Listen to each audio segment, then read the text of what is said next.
ধুবুৰীৰ বিলাসীপাৰাৰ ৰাণীগঞ্জত ভয়ংকৰ গুলীচালনাৰ ঘটনা ৰাণীগঞ্জ বজাৰৰ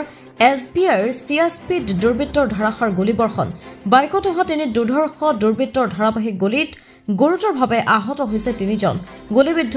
ওবাইদুৰ ৰহমান ৰতন ৰায় আৰু আব্দুল গফৰ ওবাইদুৰ ৰহমান আৰু ৰতন ৰায়ৰ অৱস্থা অতি সংকটজনক বুলি জানিব পৰা গৈছে ওবাইদুৰ ৰহমান ৰাণীগঞ্জ বজাৰৰ SBR CSPৰ স্বত্বাধিকাৰী ওবাইদুৰ ৰহমান আৰু ৰতন ৰায়ৰ অৱস্থা অতি সংকটজনক হোৱাৰ বাবে কোকৰাঝাৰ অসামৰিক চিকিৎসালয়লৈ প্ৰেৰণ কৰা হৈছে গুলীচালনা কৰি পলায়ন কৰিছে তিনি দুৰ্ধৰ্ষ ডকাইতে গুলীচালনাৰ ঘটনাক লৈ হাহাকাৰ পৰিস্থিতি বৰ্তমান বিলাসীপাৰাত ঘটনাস্থলীত ধুবুৰী আৰক্ষী অধীক্ষক উপস্থিত হৈ তদন্ত অব্যাহত ৰাখিছে বুলিও জানিব পৰা গৈছে ঘটনাটো মানে আমাৰ ৰাণীগঞ্জ বজাৰত দুজন মানুহ আহিছিলে আমাৰ CSPত আহি কেনে মোক সুধিছে যে বোলে আপোনাৰ ইয়াতে ফোন পেত পইচা দিয়া যাব নেকি মই ক'লো নাযায় আমাৰ ইয়াতে ফোন পে ইউজ নহয় তাৰপিছত ইহঁতে থিয় হৈ আছিলে তাৰপিছত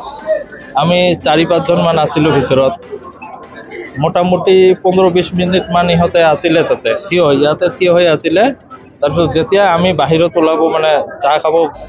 যাওঁতে ইহঁতে দুটা পিস্তল ওলাইছে দুজন আছিলে এইটো গম নাপাওঁ মইতো ভিতৰতে আছিলোঁ আমি সব ভিতৰতে আহিছিলোঁ মোৰ মামা গুলীবিদ্ধ হৈছে আৰু এটা পোষ্ট অফিচৰ কি কালেক্ট কৰে যে পইচা কালেক্ট কৰে ইয়ে হৈছে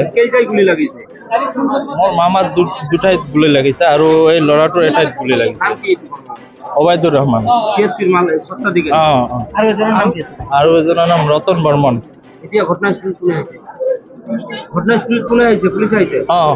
এইটো চাব পাৰি আছে আপোনালোকে দুজন আহত নহয় দুজন ওবাইদুৰ ৰহমান আৰু ৰতন বৰ্মন এতিয়া কোকৰাঝাৰলৈ প্ৰেৰণ হৈছে দুজন আছিলে নাই পইচা টইচা একো খোজা নাই ডাইৰেক্ট অস্ত্ৰ দেখাইছে আমাক দেখাই কেনে গুলি মাৰিছে নাই নাই নাই মাস্ক পিন্ধা আছিলে হেলমেট লগোৱা আছিলে চিনি পোৱা নাই গৰিপুৰৰ পৰা চাহাবুদ্দিন মৌলৰ প্ৰতিবেদন অমৃত নিউজ 24/7 অমৃত প্ৰবাহ অসমীয়া সাপ্তাহিক কাকতৰ ডিজিটেল সংস্কৰণ অমৃত নিউজ সত্যৰ সন্ধানত অমৃত নিউজ